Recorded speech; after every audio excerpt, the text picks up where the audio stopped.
Sono iniziati venerdì 23 gli incontri del ciclo Venerdì Storia, promossi da Istrevi, AVL, ANPI, Associazione 26 Settembre, ACLI e Ana Montegrappa.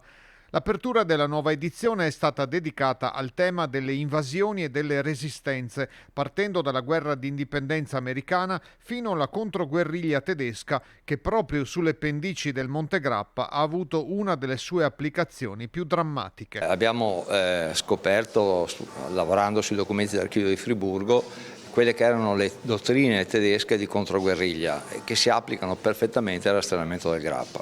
L'esercito nazista non aveva improvvisato un certo tipo di combattimenti come quelli che si sono verificati anche in Veneto dopo l'8 settembre 43 e fino alla liberazione dell'aprile 45.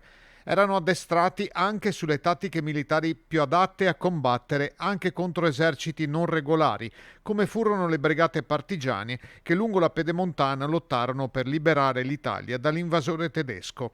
Il rastrellamento del Grappa e le impiccagioni lungo la allora via 20 settembre, oggi Viale dei Martiri, ne furono uno degli esempi più tragici e violenti.